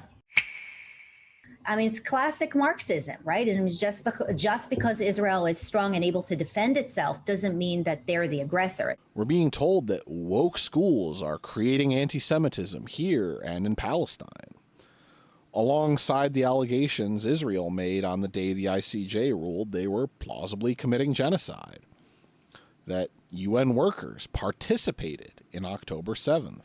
What about Médecins Sans Frontières? Do you accept that they are aid workers?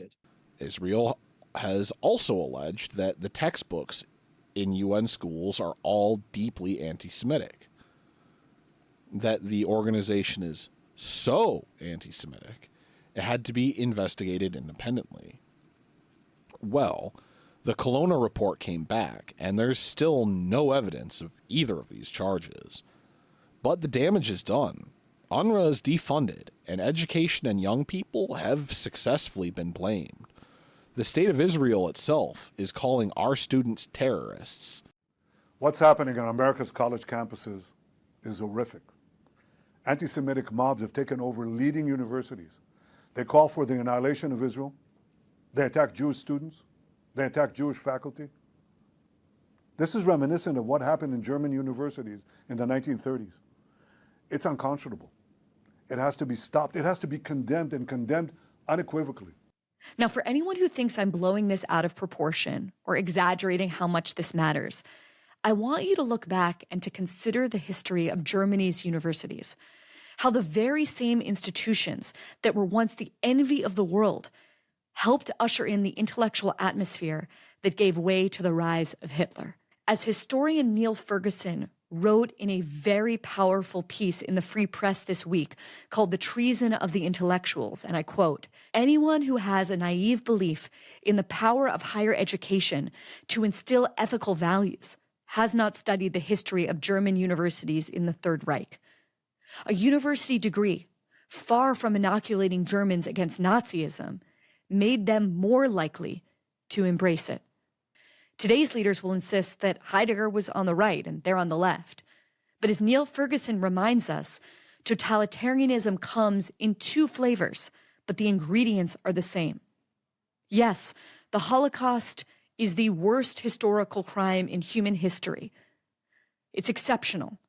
But one of the things that makes it exceptional is that it was perpetrated by a highly sophisticated nation state that had within its borders the world's finest universities. As Neil writes, the lesson of German history for American academia should now be clear. In Germany, to use the legalistic language of 2023, speech did cross into conduct. The final solution of the Jewish question began as speech. To be precise, it began as lectures and monographs and scholarly articles. It began in the songs of student fraternities. With extraordinary speed after 1933, however, it crossed into conduct. First, systemic pseudo-legal discrimination, and ultimately a program of technocratic genocide. I know it's painful to say this. I know there's a fraud history in the United States with U.S. colleges, but it's time to bring in the National Guard because the NYPD is in over their head. Obviously, the President Shafiq and the administration are unwilling to do anything about this. Nixon had been elected on a promise to end the war. The invasion of Cambodia triggered a firestorm of protests on campuses across the country.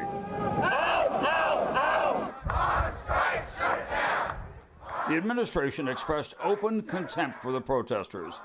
Vice President Spiro Agnew. Overprivileged, underdisciplined, irresponsible children of the well-to-do, blasé permissivists. And the president himself, in an off-camera remark picked up by an NBC News microphone. You know, you see these bums, blowing up the campuses. Listen, the boys that are on the college campuses today are the luckiest people in the world. At Kent State, the campus was in turmoil after days of protest. The National Guard was sent in. The students ordered to disperse. They refused. Some threw rocks. The Guard used tear gas. Then, without warning, using live ammunition, they opened fire.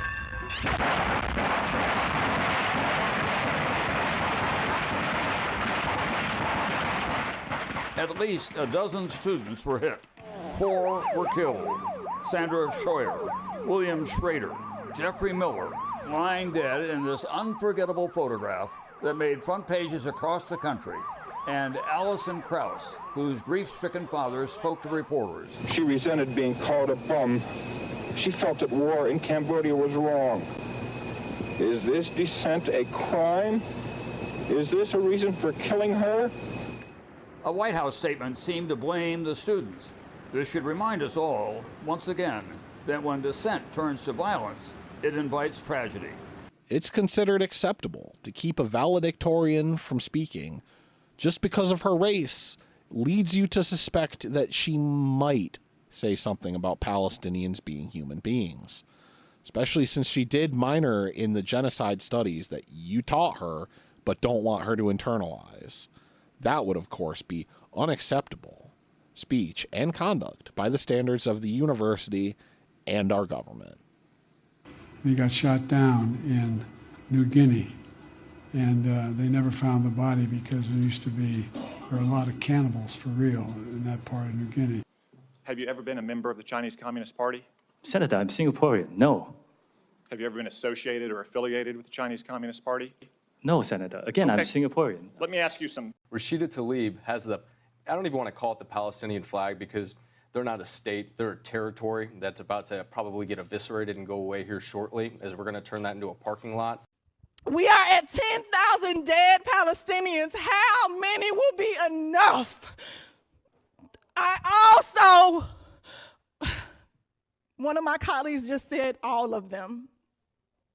Wow. One of my colleagues said all of them.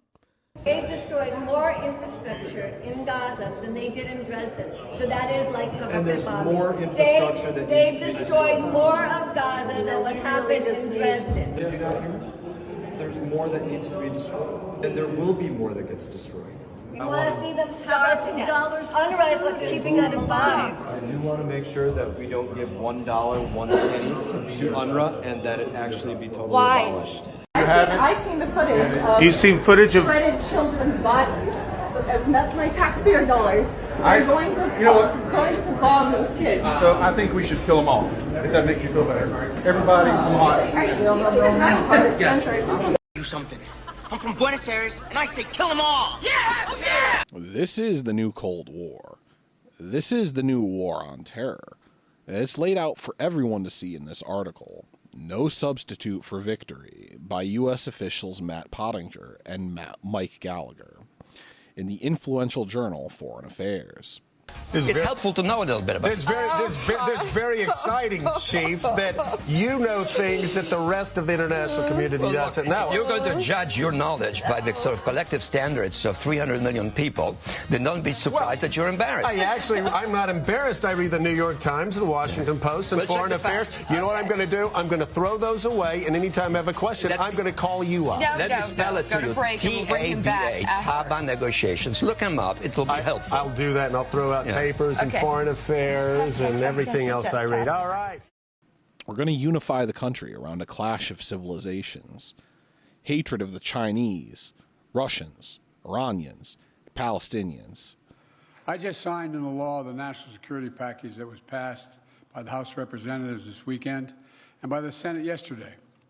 It's going to make America safer, it's going to make the world safer, and it continues America's leadership in the world, and everyone knows it. It gives vital support to America's partners, and so they can defend themselves against threats to their sovereignty.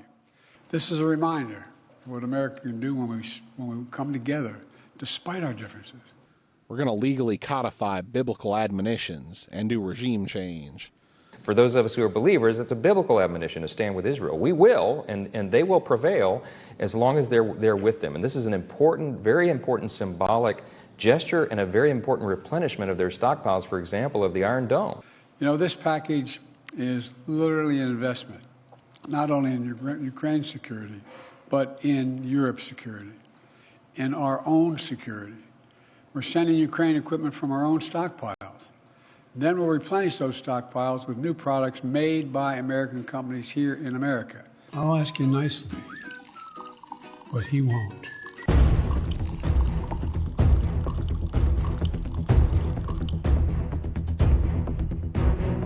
And by the way, I understand corporations. I come from a state that has more corporations invested than every one of your states in the United States combined.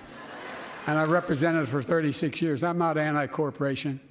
In other words, we're helping Ukraine while at the same time investing in our own industrial base, strengthening our own national security.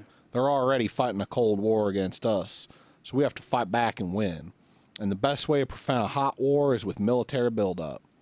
The same rationale for preventing a wider war in the Middle East by making sure Israel has what it needs to defend itself.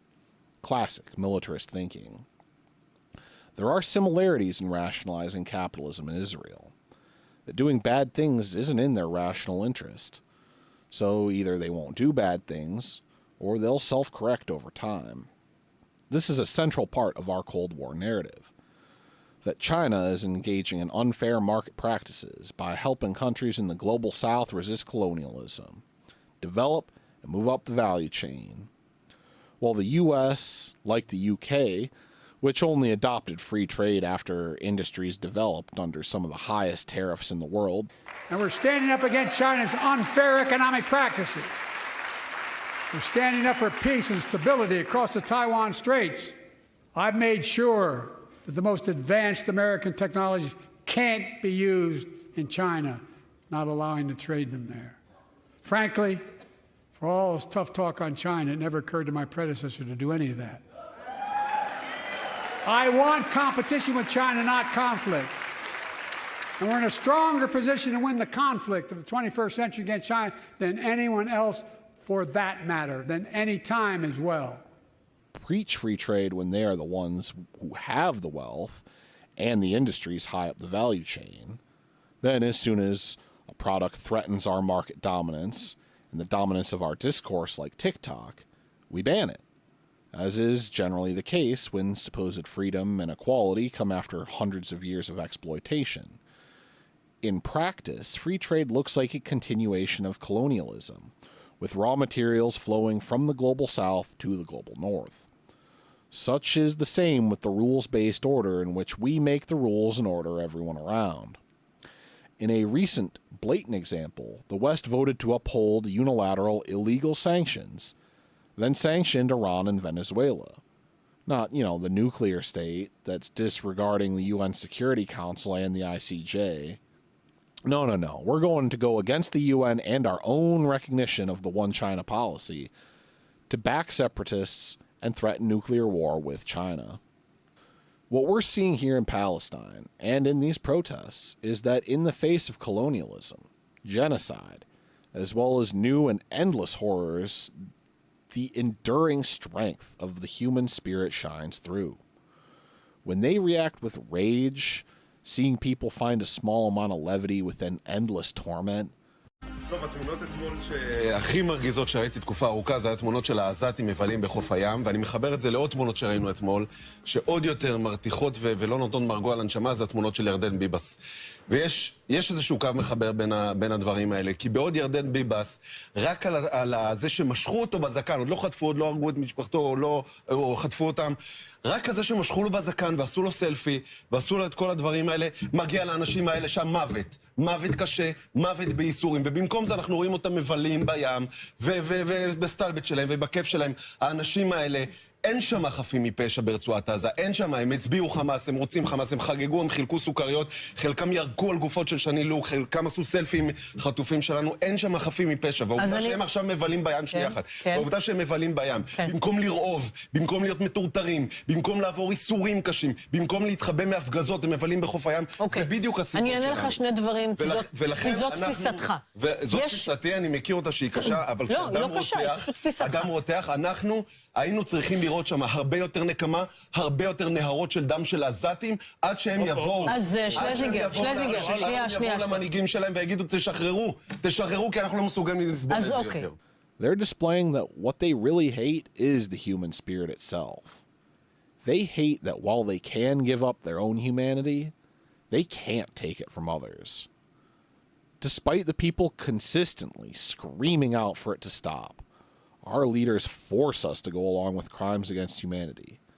But you can vote uncommitted, so they can't use democracy as a way to legitimize genocide. I can't tell you Trump will be better than Biden. I can only ask you, are you really okay with giving your consent to this? I love you. Vote uncommitted.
Jack?